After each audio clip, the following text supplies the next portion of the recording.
Okay, I want you to pause for a moment right this second and think about the answer to this question. If a potential customer jumped on Google today and searched for your kinds of products and services and came across your Google listing, what would they find? Would there be at least 100 reviews or more? How many of them would be recent? Would they be like 6 months, 12 months old, or are they like last week, this week, yesterday?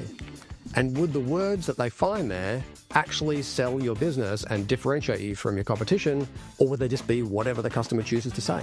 I interviewed Karl Schwantes today, and that's the interview that you're going to hear today. Karl Schwantes built a $1 million revenue engine using Google reviews with no ad spend whatsoever. And I asked him today to unpack a bunch of things. We talked about the benchmarks that you need to hit, what numbers actually matter. What's the difference between a 9 out of 10 and a 10 out of 10 customer experience, and how do you design that? And where do Google reviews fit into that? And why does recency matter so much? Why does recency matter so much in the context of Google reviews? And how will reviews, how do they and how will they fuel AI search? Because search is already starting to move into things like ChatGPT and Claude and so on. If you listen to the end, I asked him probably something that you'll really enjoy hearing about, which is if you only had an hour to do something about this today, what should you spend that hour on? And he unpacked that right at the end. So let's get stuck into it. Enjoy this episode with Karl Schwantes. Welcome to the Scale HQ podcast. I am Sean Steele, and I'm a growth mentor, digital nomad, a massive metalhead, and the founder of Scale HQ. And you, more importantly, are a founder of a 7 or 8 figure services business who is finally ready to get serious about scaling up or securing a step back from your business or a life-changing exit in the next 3 to 5 years. And if that's you, then you are in the right place, because with over 100 million in revenue growth across my last 4 companies and many acquisitions under my belt, I have spent my whole career figuring out what makes businesses more valuable, scalable, and sellable. And I've learned a couple of things, and I'm thrilled to have an opportunity to share those with you today. So welcome to your fortnightly dose of practical strategy, founder success stories, and expert deep dives to help you finally get a return on all that sacrifice that you've made in your business. Welcome to the show. Let's dive right in. So, Karl Schwantes, so awesome to see you again, and thrilled to have you on the podcast today. Could you maybe just kick us off with a quick, who are you? What problem are you solving? Who are you solving it for? And at a high level, how do you do that? On the podcast today. So most people in Brisbane, Australia know me as the Diamond Guy because we've got a 49-year-old second-generation family business. And around COVID, I transitioned to not just being the Diamond Guy, but also the 5-star Google Guy. So what I learned through COVID, looking at our point of sale, was that we were generating more than $1 million in top-line revenue from our Google reviews without spending a dollar on ads. And so I started teaching people how to do it and build this $1 million Google lead machine in their business. Now, people often ask me, who is this for? What's your ideal client? And I always say it's got nothing to do with the industry or niche, has everything to do with the mindset of the business owner. If your clients are human and they use the internet, this absolutely will work. Nice. Very good, mate. Well, let's, Google reviews, obviously everybody knows what a Google review is, but I mean, you and I have had some offline conversations, and just in about 5 seconds, you were able to show me stuff I didn't even know was like part of the whole deal. So what I'd love for you to imagine is like explain kind of the core issue. Like imagine that I know nothing about Google reviews and I'm your new COO that's just joined your business, and explain it to me like you're briefing me on day one, like, hey, Sean, you've just joined Reputable. This is like the real issue that founders are facing and how we should start thinking about helping them solve it. That's what we do in our business. Wow, that's a really hard one to dive into, but let's give it a crack. So I guess the core issue is that I see so many amazing business owners, like people that are fantastic practitioners, masters of what they do. And the sad thing is that they're working really hard thinking that the work will speak for itself. But the reality is they're showing up as a 2 out of 10 on Google. And where this is going right now is that... You're talking about me, Karl? You're talking directly to me, right? I didn't mention his name, but, as my parents used to say, if the shoe fits. So what it is, I'm I don't know whether this is really a word, but experientialist. Sometimes I think of myself as the CEO, the client experience officer. And what I look at is, what does the client journey experience look like at every touch point, from that first initial online checking you out, all the way through to the first phone call or in-store kind of experience, through to the purchasing. How are we inadvertently frustrating our clients, and we didn't even mean to do it, all the way through to what does it look like when they actually purchase and then even post-purchase. So I genuinely believe that with these business owners that do so well, that there are so many more clients that would love to use them if they just knew they existed. But when you're invisible, it's like that. This is going to sound terrible, but there's an old joke that says, "Where do you hide a dead body?" Well, on page 2 of Google, because nobody's looking there. So, if you're down there, and we all know that it works because we do it ourselves, right? It's like, how many times do you go to page 2 of Google? Almost never, right? So you want to be at that top end, being up the top. And most business owners that I know are like really passionate about what they do, and they want to show up in that capacity as a professional. Feels hyper relevant to be having this conversation today about the link between, because I think there's probably a lot of founders thinking, yeah, but like I'm already starting to search for stuff in ChatGPT. Isn't that like, where's it referencing its information from? Surely that's connected to Google, given Google's got the largest sort of database of like, I guess quality scored content in the world. Yeah, so is that, Sean, I believe you're of the same vintage as me. So you're probably around the time when hey, 25 or 60? 25, yeah, come on, we got to be realistic. So, do you remember the movie The Minority Report? I do, yeah. Yeah, it was a Tom Cruise. Like, it looks amazing. It's like they retinal scanned you, and you like your, latte with a double, punch of caramel, whatever it was, right? And there's this degree of personalization, and that's like when you understand where is ChatGPT and Gemini, which is Google's version, going. And the concept is that what Google said in their last core release, and you can Google search this on YouTube, was that they're building in this degree of personalization where the ChatGPT search engines will scrape all of the Google review content and your Google business profile. And the way that's going to look. So let's imagine now that we know that Sean loves, you look like a passion fruit martini kind of guy. And we know that he likes that. And he likes to be out on a deck out in the sunshine, right? Because you're is it Cyprus where you are? Whereabouts you? Yeah. So, beautiful weather. The sun goes down at 10. Sean leaves this amazing review saying best cocktails, outdoor deck. What Google will know is it'll scrape your reviews as well, and it will go, next time Sean says, I'm looking for a restaurant to go for our anniversary dinner, have a guess what restaurants it's going to recommend. It's going to recommend restaurants with outdoor decks and that have other reviews saying cocktails. So that degree of personalization. The second part to that is about 3 to 5 years ago, one of the most popular search terms was plumbers near me, electricians near me, because Google knows that for most service providers, we want somebody within a 5 to 10K radius of where we are, right? The new search term to look at it is brand name plus reviews. So if we look at Scale HQ and we go, I want to know, like, are they really good? Do they really deliver? I type in Scale HQ plus reviews. So that's the newest way to search. What the AI overview is, it's going to go through and scrape all of your reviews, not just Google, Trustpilot, Yelp, wherever it is, and it's going to give a comprehensive overview of the good, the bad, and the ugly. And not only is Google and ChatGPT going to do this, Amazon is its own juggernaut, right? So they've built their own version, kind of like ChatGPT, that they're calling Rufus. And Rufus is almost considered like your personal shopping agent.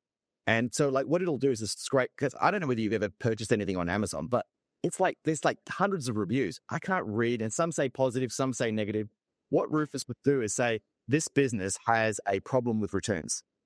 Oh, guess what? I'm going to go to the next one. So this concept of reviews, what business owners really need to get is that it's user-generated content, and it is going to absolutely shape the way that clients search for and ultimately choose your business.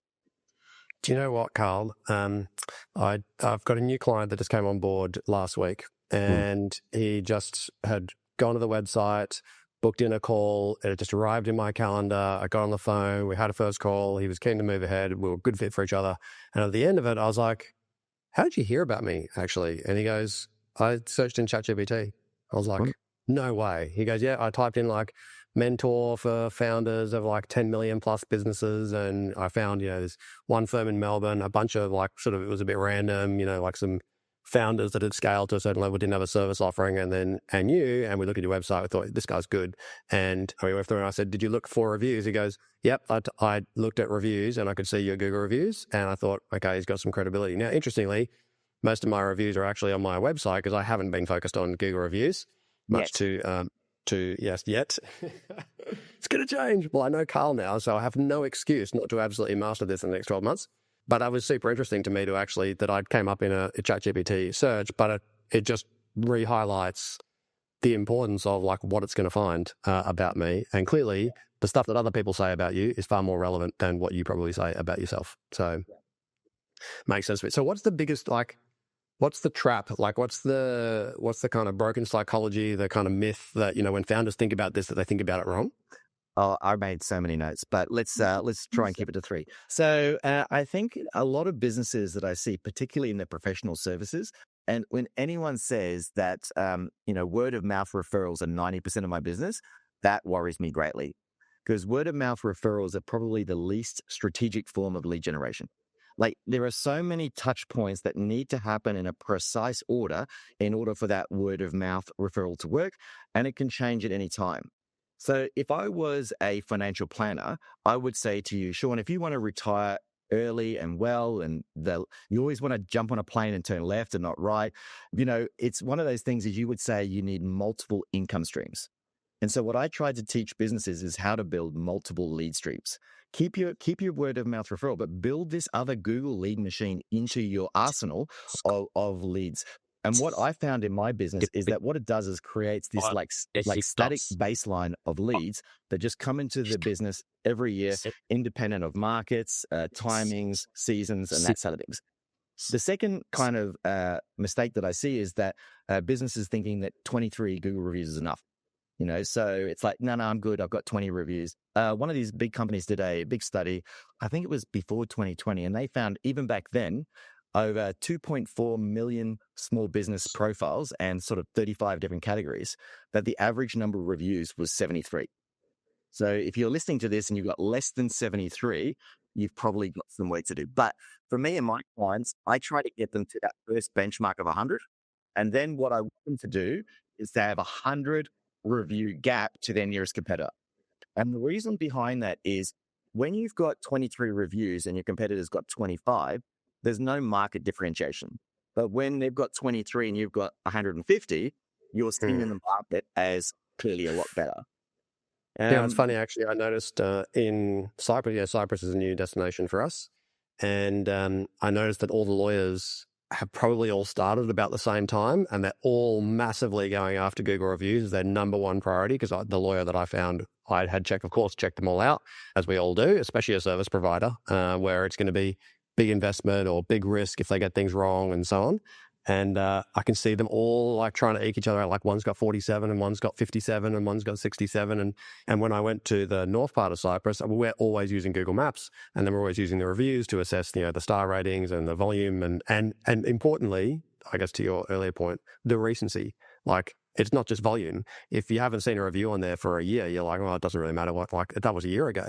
So I'm always looking for what's changed recently, especially if it's like a restaurant. And we went to the northern part of Cyprus. We were looking for a restaurant, and there was like, restaurant with 5 reviews, restaurant with 10 reviews, restaurant with 20 reviews. And then there was a restaurant with 2,300 reviews. And I was like, 2,300? Well, what are you talking about? And they were super close to 5 stars in total. And I was like, well, obviously we're going to go there. We've got to see what they were actually doing. And as you said earlier, they had like carefully designed the whole experience from start to finish, including when they introduced the fact that at the end of the meal, they brought out a book that had like handwritten notes from the guests to the chef about his food, because he wanted to know about the food. The chef comes out and says hello. The maitre d' then puts like a little Google QR code on the table and says, this is how we built our business. We really value your experience. And so you're basically like, please tell the chef if anything's wrong in this book. And please say everything was fantastic on Google. And you just can't help but be super impressed by how well it was constructed, and doesn't surprise me at all. And it wasn't the best meal I've ever had, and it wasn't the best environment that I've ever been in, but they were absolutely full to the brim every night, I'm pretty sure. And that's one of the best takeaways for a lot of people listening to this. It's not the best business that will show up necessarily on Google as the best. It's the best business that understands the strategy, that 50,000-foot strategy of how to build a really robust and bulletproof online reputation. And obviously I've done it with Xenox, and even this new business of Reputable, we've got nearly 300 Google reviews. And it's because Yeah. I understand the framework. So if I said to you that I'm baking a cake, is it going to taste the same whether I use normal flour or self-raising flour? Probably not. If I use brown sugar or white sugar, if I put the sugar in front of the flour but not before the egg, this whole process of unpacking the process and why does it work for every single business that I've shown is that when you get the key ingredients in exactly the right order, it works every single time. But I love what you said about the restaurant, but that's the key point of market differentiation. At any point from 2000 to 20, did you think about looking at the menu of the 20? No. No. And that's what true market, you're not even looking at the menu. They're not even on the list. But if there had been one at 200, I would have looked at the 200. I would have gone, well, that's still a lot compared to everyone else who's got 5, 10, 15. There was a new butcher that I've just started going to, and I don't even know how. I typed in the word butcher, and his business name is all in Greek, so I couldn't understand what it was, but it came up in the butcher listing, so I had a look, and I was looking for a new kind of local butcher. And his photos were absolutely terrible. It was literally like one photo of him in front of an oven somewhere, like with a sort of thumbs up. And I was like, what is going on? I don't even know if it is a butcher. So I drove past and I was like, oh, it looked really clean and really nice. He was a wonderful guy. I've been back 3 times already, but he's absolutely attracting nobody with his Google listing. I was like, you have so many changes to make. You probably serve so many customers every week. I'm going to have to do some coaching with him around this. So, the story you talked about with the lawyers, right? And one of the other biggest mistakes that a lot of business owners make is confusing lead origin with sale origin. So lead origin is, we've all been in a networking room, and someone says, I'm looking for a lawyer, and, 3 people hand you the card. That's lead origin. That doesn't mean that's the reason that you choose them. So that's where what Google has found with all of their research is the sale origin is coming at the point where people are looking at the reviews and going, of the 3 lawyers, this is the one with the best reviews. And so what I teach people in our academy is how to differentiate between the two. And the key phrase that I give them is, why did you choose us? Yeah. Not necessarily how did you find us, but No, why did you choose us? And I can tell choose? you at Xenox, one of the things that just happens time and time again is people just say to me, you had more reviews than anybody, and we just weren't going anywhere else. Yeah. I mean, it's almost as good as you said. If there's a big difference between number 1 and number 2, then it's almost as good as hearing about them from a friend, which obviously you jump over all the trust hurdles, right? You're like, if someone goes, oh, these guys are awesome. Well, you almost probably won't even bother to look at their Google reviews because you've had a relationship from your friend. But if you don't have that access, then how are you going to differentiate before you engage? And you don't want to waste your time talking to 1,000 people. You want like 2 options or 3 options, and that is your best sort of point of reference. Karl, can you tell me, okay, I'm keen to understand. So 2 things. Number 1, I want you to take me through the system. How do you teach people how to do this? Without skipping steps, from diagnosis to executing a good plan here. Give me all the gold. But before we get there, one of the things that you mentioned, and maybe you'll tell me in the process, is that you see this as a lead generation mechanism. And so most people are thinking, yeah, but somebody's already searching for me. How is this a lead generation mechanism? And to touch on something that you said earlier, word of mouth referrals is great, but I've personally mentored many founders who get to anywhere between usually 8 and 15 million who have relied on word of mouth referrals, but it does not scale. So they're still building their business on the assumption that it's going to keep growing 20% a year, 30% a year, and then it just plateaus. And they're like, but well, why did it plateau? It's like, well, it's not an infinite model unless you propel. You've got nothing to actually propel the next stage. There's no structured, sustainable. So paid ads or events or there's a million things that could generate leads. But why is this a lead generation mechanism rather than just a way of being found and differentiated? Yeah, good question. So what this process of reputation marketing is, imagine now, if people are listening to this versus watching it, imagine 2 circles that are overlapping in the middle. On the left circle, you have what's called attraction. And attraction is the SEO kind of stuff. So SEO, for those of you who don't know, is search engine optimization, which is another way to saying Google's eyeballs. So when people type stuff into Google, if Google is confused or doesn't know what you do, it can't send traffic your way. And what I love about Google compared to, I guess, socials is that people look at socials when they're scrolling. People look at Google when they're ready to buy or to solve a problem. So the first thing is you need to be optimized for the keywords that you want to be known for, short and long. So imagine if you had a camping store, right? A short keyword would be tents. A longer keyword phrase would be, 6-person tents and canvas, whatever that is. You can clearly see that I'm not a camper. My wife and I, the only stars we like to sleep under are the 5 stars. So understanding and drilling down to what is it that people are typing into Google when they're ready to buy. That's number one. And so that once you start optimizing your Google business profile, which if for those of you who don't know what that is, imagine just like a yellow pages or a directory, which has all of your phone numbers, emails, websites, and that kind of stuff, right? So you need to first stage is optimize your Google profile for your keywords. And then the second thing is to optimize your Google reviews for your keywords. So that's the SEO part. The second circle is all about conversion. So once I find your profile and I get there and it looks like a ghost town, I'm not likely to convert. But if I get there and I see 1,500 Google reviews with photos of happy customers and detailed descriptions talking about how amazing the experience is and how you just knocked it out of the park, the intersection of those two circles gives you what I call a pre-converted client.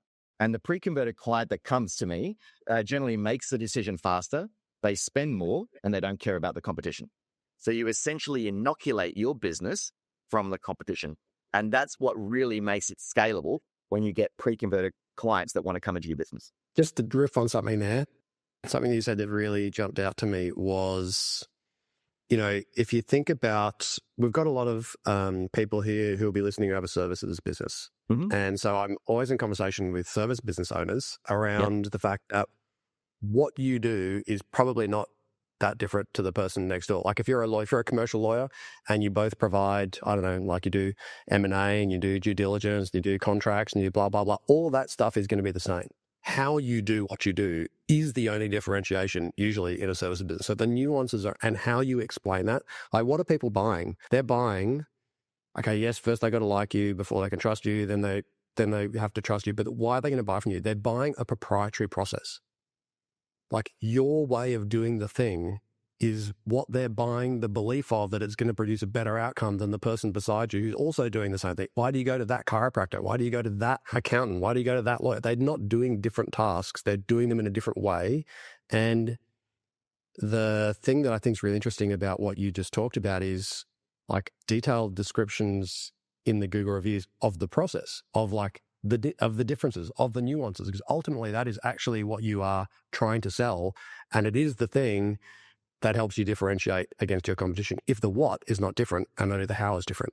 So that's very interesting. I'm keen to hear more about that. Okay, so in essence there, if I drill down a little bit on that, there's a common misconception about the difference between customer service. Everyone talks about customer service, right? Customer service is something that you do. A customer experience is something that they feel. Okay, so I'll say again, customer service is something you do. Customer experience is something that they feel.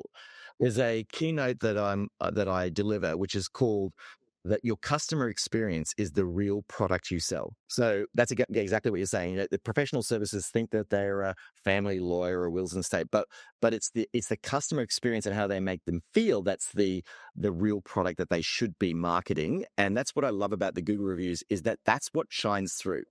And I found with many clients that I've worked in the professional services, particularly, is that what they found focusing on this strategy of reputation marketing is that the less ideal clients deselect themselves out. So you attract more of your ideal client. And secondly, like one of my clients is a LinkedIn guru, right? And he's got like the gold, silver, bronze. What he found was focusing on this is that people just naturally gravitated to the middle and the high end, and that he sold less of the low end.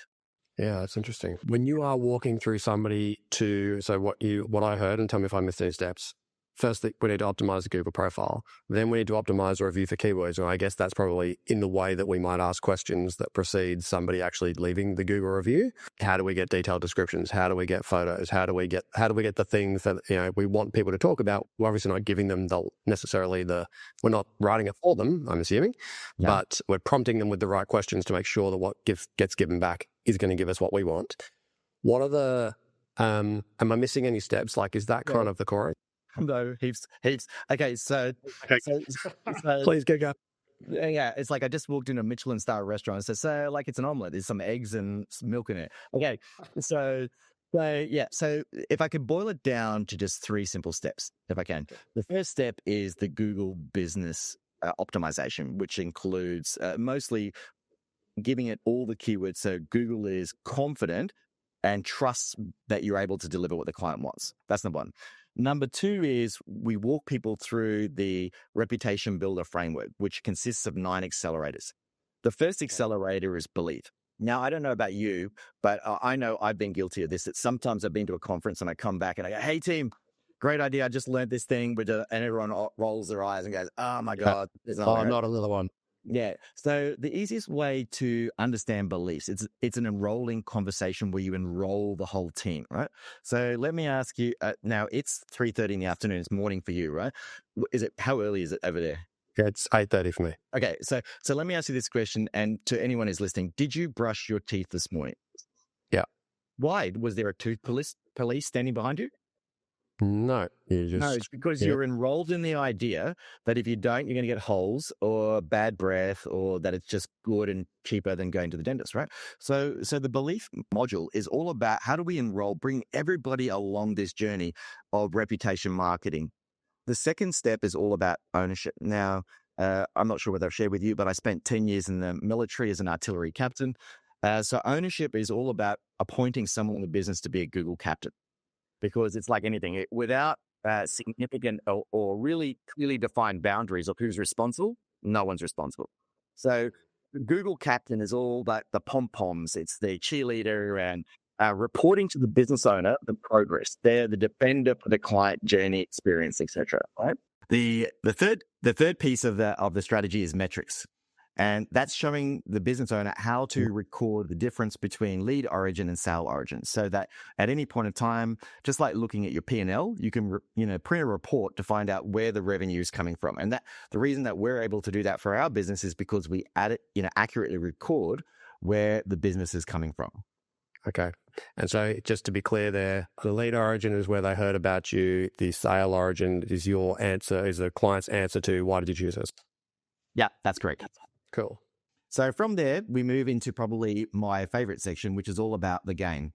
And Google is a game with, scoreboard and result and rules. And if you play by Google's rules, you'll do well on the scoreboard. So the 3 components in this section are all around differentiation. So how can you become so remarkably different that everybody else is judged by you as the new benchmark?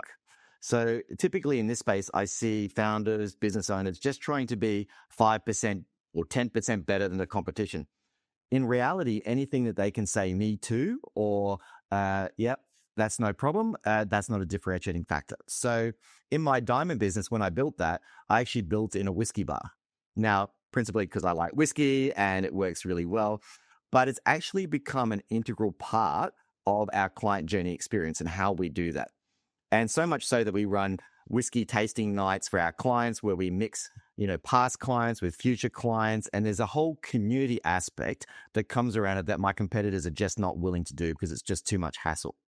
So that's in the differentiating phase. The next phase is called the magical moments of truth. Now, the magical moments of truth are the heartfelt moments that create such a profound connection with your clients that make the idea of going somewhere else unthinkable. This is often a very hard thing for businesses to do because they have to really connect with the heart space.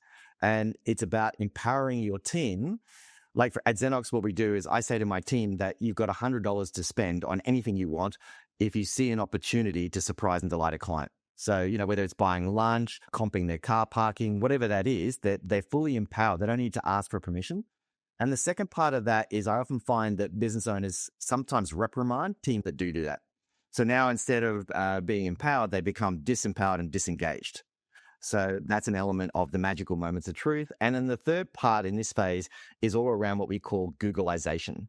And Googleization is all about the scripts, the systems, and the tools. It's the sexy stuff that everybody thinks that they want. But unless you've gone upstream and fixed all the other stuff, all it does is accelerate what you're already doing, which will probably end up and getting average to poor reviews. Right? Then the third phase is all about the team. Now, as I said to you before, I'm a very big admirer of Richard Branson. If you asked him, he would tell you that his team is potentially one of his biggest assets. But all too often, I find that business owners are so focused on some of the key metrics like top line revenue, gross profit, that they neglect the team piece. And the first part in the team piece is all about identity. Does your team have a collective shared vision for being of service to your clients to their highest value without judgment? And without judgment's hard, and to the highest value is important. And then how often are you talking about it? If I'm What do speaking from, you mean to the highest value without judgment? Explain that. that's about putting the client's needs ahead of yours. What is it? The concept here is what we're doing is we're building the concept of extreme trust. When I say to you, Sean, you don't need those carbon fiber disc brakes on your car unless you're going to take it on the track, save your money and put it to something else. That's putting your needs ahead of mine.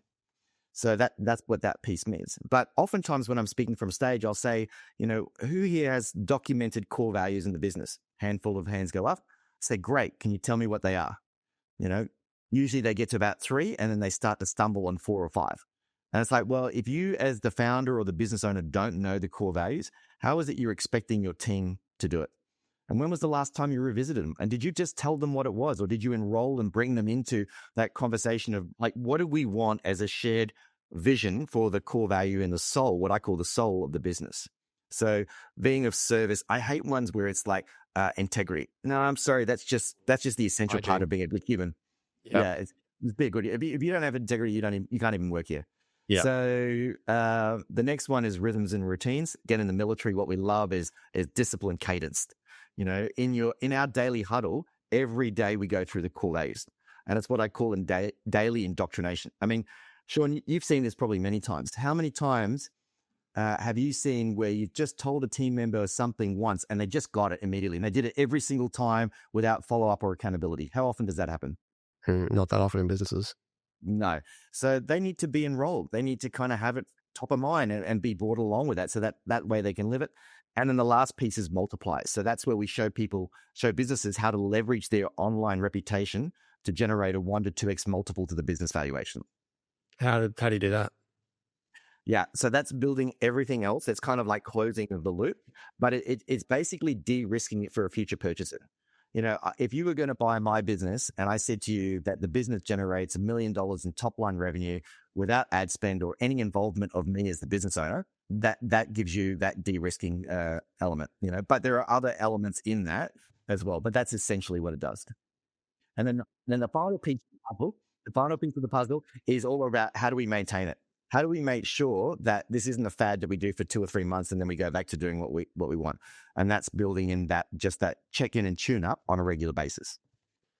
I would, obviously I spend a lot of time working with founders, selling businesses, buying businesses, looking at what kind of, what creates a buying decision. If you think about what a buyer is thinking about, they're going to buy your business. The purchasing decision is based on the future growth prospect. The amount they'll pay is generally based on the past financial performance.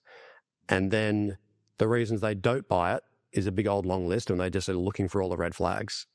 2 of those red flags are not financial, and founders often forget about them. One is the customer experience, which, do you have a method for doing that? What are your reviews like? It's actually critical. If I'm screening a business, yes, I'm interested in the revenue. Yes, I'm interested in the leadership team. Yes, I'm interested in a whole bunch of things. But if 2 things pop up as big red flags, like they're getting woeful reviews online, that's a big red flag. That's a high risk. That's already, caution.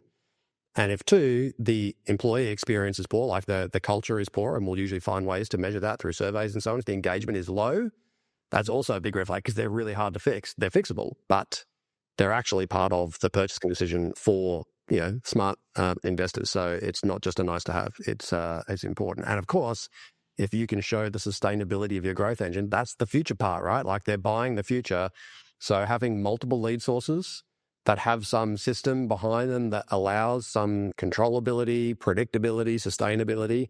That's what they're buying there, and they're going to pay you based on sustainable profitability, of which this might be a part.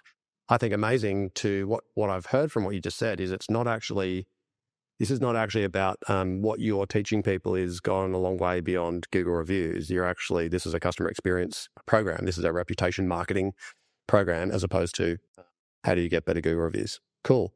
Like that. So then so if you're taking, sorry, am I now jumping ahead? Because is that the... No, just to add like an anecdote to that, it's the intersection between not just being the business of choice, but the employer of choice.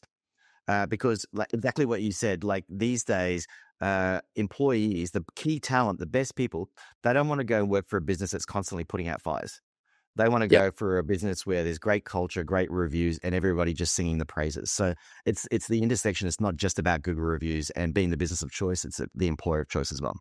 What about when it doesn't work? Like, can you share with me a time where I know you've worked with a client, they've been trying to implement stuff and it hasn't worked? Like what didn't work and what did you learn from that? Maybe that's something that's been part of the evolution of how you've taught people. Yeah.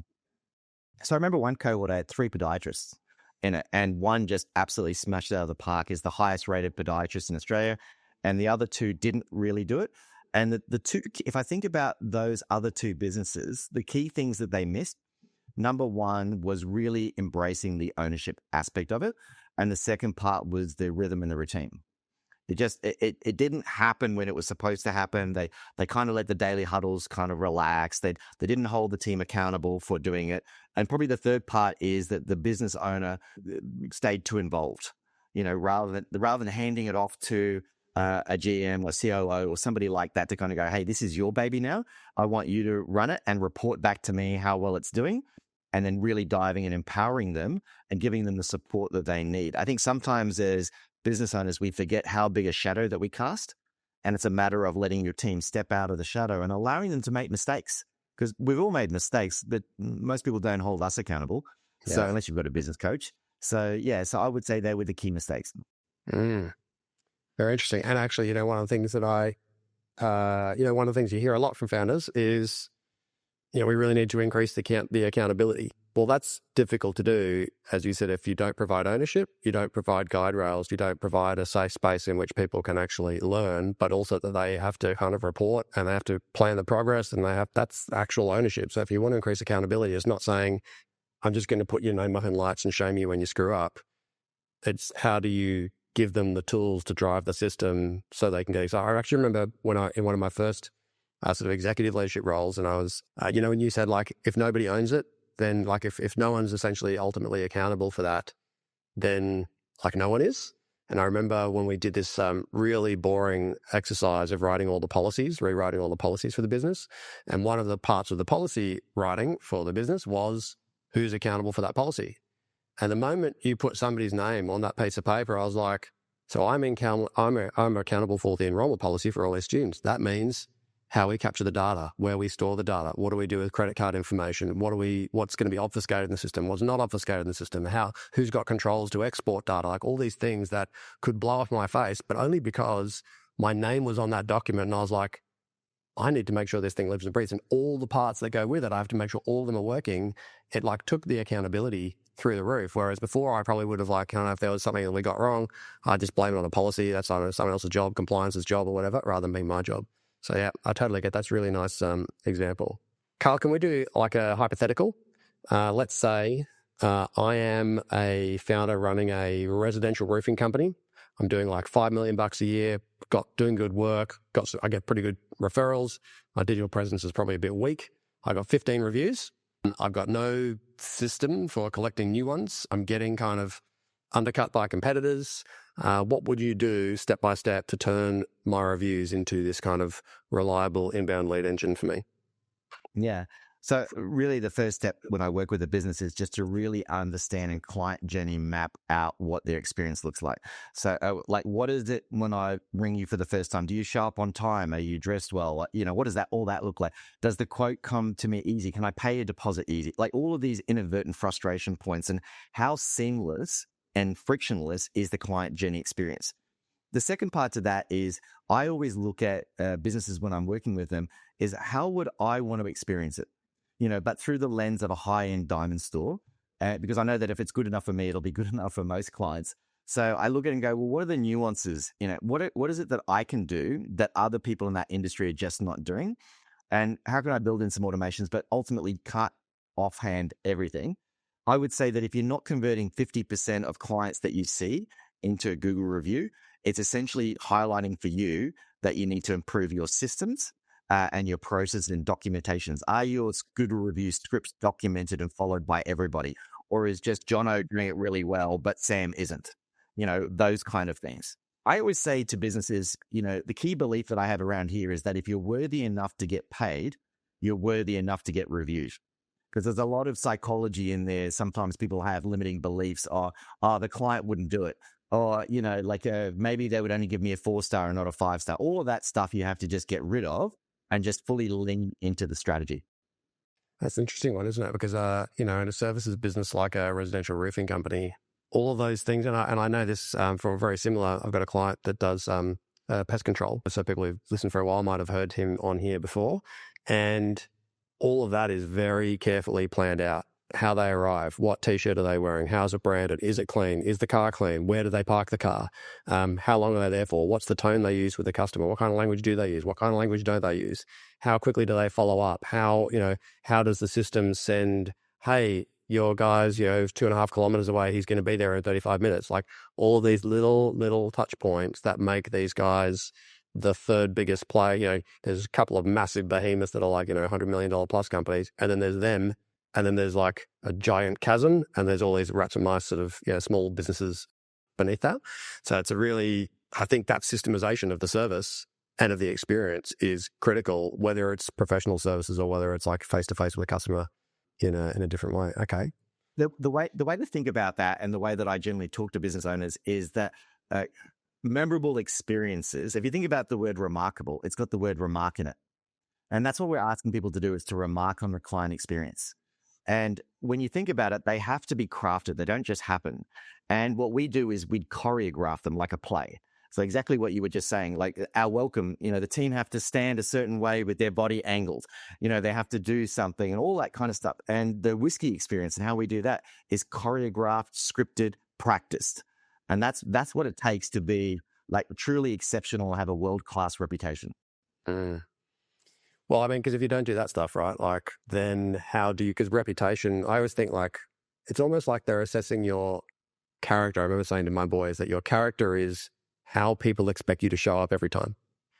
Like the way that you behave on a regular basis will start to form a view of what is this thing going to be like when this person shows up. And it's kind of a similar thing. Like you can't expect to have a consistent experience if you haven't actually designed the experience and you're just hoping, it's also unfair, I think. If you need your people to be exceptional every day, then you haven't actually designed the experience for them in a way. Well, I don't think that's realistic. Like you can't expect people to be, A+ every day to create an amazing experience. They should be able to come to work and actually probably still be amazing on a B day, because the system and the process is doing a lot of the work for them. They still add their personality and all the other parts, but it's like, how can we take away this need to have to get always exceptional people? Because it's just not reality. Like you can't have a gigantic full business of A players. I've never seen one. In any founder's business, in any of my businesses, you do not get a full team of A players. You have some A's, you have some B's, you get a few C's. They usually get sort of moved on if you've got a good system. But how do we make them heroes, look like heroes in front of our customers with less exceptionalness required from them? These kind of systems, I'm guessing. Yeah, it's about providing, scaffolding.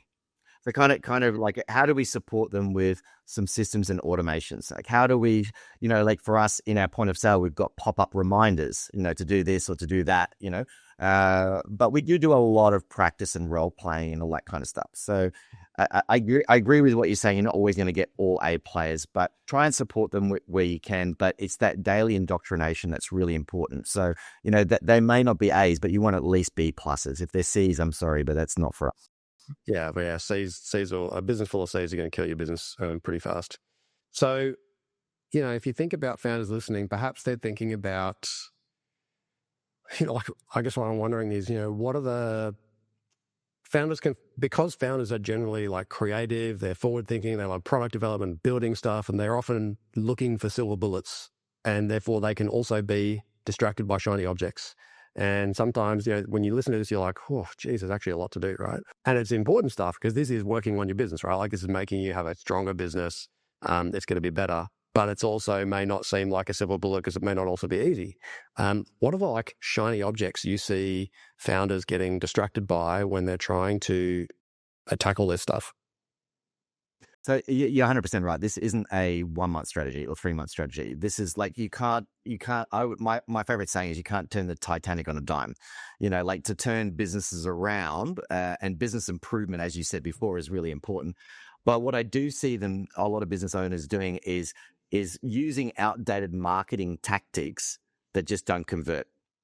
So it's like, it could be, I mean, the AI space is really huge right now. It's this platform or it's that platform or this, whatever it is, .ai, jump on that for 2 or 3 months and do this and make some Pinterest icons or whatever it is. So I would say that jumping on that is the problem. To go back to kind of like almost like the iceberg analogy, the real issue that I see a lot of businesses is that they think that they're delivering a 9 or a 10 out of 10 business experience.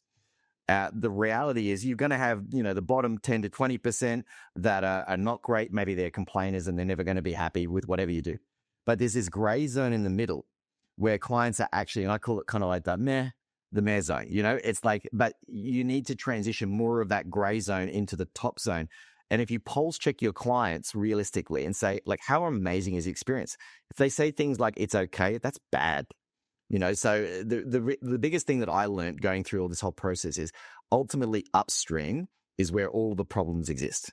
And you have to go upstream to make that experience really remarkable. Don't focus on, whatever this shiny object or this new AI thing is, or whatever this agency is that's going to do this. You have to do the work internally in your business to make it truly remarkable before you do all of these other, AI platforms. I remember being challenged by, there was a great sort of saying by someone, I can't remember who it was, sadly, but somebody that I interviewed on the podcast who said, is your culture worth scaling? Like we were talking about scaling, and she was like, yeah, but is your culture, like if you look at your culture today, would you want to scale it? Like, are you proud enough of actually how your people behave, how they show up with each other, with their customers, how your leaders interact? Well, is that actually worth scaling? If it's not, you need to fix the plumbing first and then worry about scaling it. And I'm hearing the same thing in the customer experience. Like, well, maybe take a bit of a deeper look at the end-to-end customer experience, make sure that is really firing so that you've got something worth amplifying and putting, top-down pressure on more lead generation, more paid spend, whatever, more people, etc. Like, trying to build a model, but you don't want to build pressure on top of something that is a leaky ship. It's like, putting pressure on the top of a house with shaky foundations is not going to last long. So if you had one belief or one habit or kind of one question or one mindset that you want to like embed in everybody's head today before they walk away from this and start doing stuff, what would that be? I would say like what's always in the back of my head is how do I deliver a 10 out of 10 experience to that client, whether they come in at 4:59 p.m. in the afternoon or they're at 9:01. And the research shows that the difference, and I often ask this, so, I'll say to business founders, like, if you were to rate yourself, how would you rate it? And people go 9 out of 10. And 9 out of 10 sounds pretty good. But there was this study done by the Loyalty Zone, and that they found the difference between a 9 out of 10 experience and a 10 out of 10 experience is massive. So to you, it might not seem much, right? So what they did is it's the old kind of similar to NPS, but they said, how likely are you to refer to family and friends? And then they followed it up with how many actually did. And what they found is that with a 10 out of 10 experience, about 97% of clients said that they would refer you to a family friend. Contrasted that with 9 out of 10, where it was only about 50. So like almost a 50% reduction in potential intention of referring. But when they followed that the next step of finding out how many actually did, the 97 came down to about 55 and the 9 out of 10 dropped to about 35. So if you actually look at the difference between a 9 out of 10 and a 10 out of 10 experience in actual clients coming to the business, it was something like, 27 to 30%. which I think is a massive difference. But it's that shift in thinking that 9 out of 10 is just simply not good enough.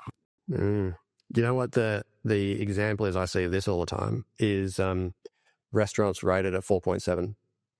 My town is a super, like it's a touristy area, like Cyprus goes from 1 million people to 5 million people over the summer and then back to 1 million again over the winter.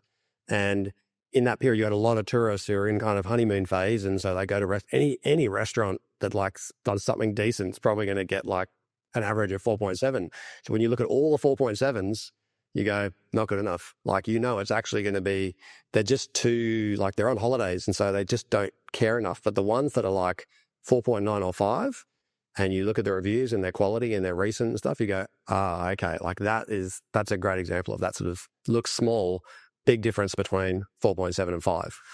I mean, going back to kind of what you said before, it's like if you look at a healthy person, it's pretty safe to assume they're buff and they're running. It's pretty safe to assume they've got healthy habits. They're not eating Maccas or burritos at 11 o'clock at night, all that kind of stuff. If you look at a wealthy person, it's pretty safe to assume that they've got, different mindsets and habits around how to accumulate wealth. It's the same with reputation. You have to build in the habit of doing all this and that unrelenting passion to be at a 10 out of 10. But it's the habitual thing that shows up in consistency, and that's what takes you forward. Yeah, it's also making me think about the fact that, I've been chatting to founders recently about focusing not sort of much on them, but on their people in the context that people want to be proud to be in a high-performing team, but they won't be they won't stay in a team if they're a high performer, if everybody else is crap, or you're just tolerating idiots and dead wood and passengers and prisoners and all these other people. Like those people will stop being high performing even though they have the capability of doing so. And so it's like, even though like striving for a 10 out of 10, people might think, wow, it's like, that's pretty brutal. But, on the flip side, everyone wants to be in a high performing team. Like they all want to be part of it, but you're the person who's responsible for setting that tone in that context and the foundations and the support and the space for them in which to not only strive for it, but to be supported to actually get there. That's a really, it makes it the kind of business that people will be proud to work in, because it's pretty cool coming to work every day when your team's knocking it out of the park and your customers are telling you you're awesome. Karl, I got one more question for you. And thank you, Bob, before I ask the question, I just want to say thank you so much for the preparation you've done, for all the value you've given today. I mean, you've given really clear steps, lots of practical takeaways today. Like I couldn't even list them. And the risk of listening to podcasts, like most sort of, content things, is what do I do with this? Like, where do I get started? If I only had an hour to take what Karl said to me today and do something to move the ball forward and like to work on this, to get the ball rolling, what should I spend that hour on? I don't know if you can see this. It's a highlighter that I created. Oh, yeah. Now, this thing is, if you're looking at it or you're listening to this, it's about almost 15 to 20 centimeters long. And the concept on there, what it says there is surprise and delight them bit by bit. It is about understanding that your clients are, walk through your business. Think about your business if you didn't own it. And you could walk through it as a client and you could know rules. So I generally say there are 3 rules to think about. Number 1, if there was no itty bitty shitty committee sitting on your shoulder telling you that it wouldn't work. If you go out there and create your business, if there were no industry norms or this is the way we've always done it. And then the third question to ask yourself is, what would Richard Branson do? Now he might do it with Dom Perignon, but you could do it with a house sparkling. It doesn't matter. But think about it from that. Set yourself an hour, blank piece of paper, and just rewrite your business vision from an experience point of view. Like, what would just light you up that if you walked in there and experienced it, you would want to buy from you? Taking notes here, because I'm also thinking about one of the things that really jumped out to me that you said is to create the process as if there's no norms. Like, forget doing a flow chart from an internal perspective and then thinking about how that impacts the client. Just start with a blank piece of paper and go, what should it be like? Which I'm pretty sure is how Brian Chesky built his kind of 6-star Airbnb experience. That's exactly the question they asked. And they're like, what would make people go, wow, at each of these points of the experience? Now, I don't know if they're still delivering on that today, but it certainly got them to where they are, to be one of the biggest platforms in the world for what they do. Yeah, that's amazing. Karl, thank you so much for your time. If people want to learn more, if they want to hear from you, if they want to learn from you, like where would you direct them to? Where should they go next? They can either reach out to me on LinkedIn, so just my name, Karl Schwantes, on LinkedIn, or they can go to my website, which is reputable.global. So on there's some scorecards that they can do, there's some resources, downloads, all that kind of stuff, and then they can engage with us. We do, Google Business Profile audits, and like I said, a couple of scorecards around the customer experience as well, so they can do that and diagnose themselves, and they get a report card at the end of it. Awesome. We'll make sure all those links are in the show notes. Karl Schwantes, thank you so much for adding so much value in the interview today, and I look forward to taking away this gigantic list of notes that I've written for myself on what we need to do on Scale HQ going forward, and we've got a great opportunity to design some new customer experiences going forward for new products and services. So rest assured, I'm sure I'll be contacting you to go, hey, Karl, what do you think of this? And so thanks very much, mate. Really appreciate it. You're very welcome. Happy to be here. Excellent. All right, we'll wrap up for there. See you all soon.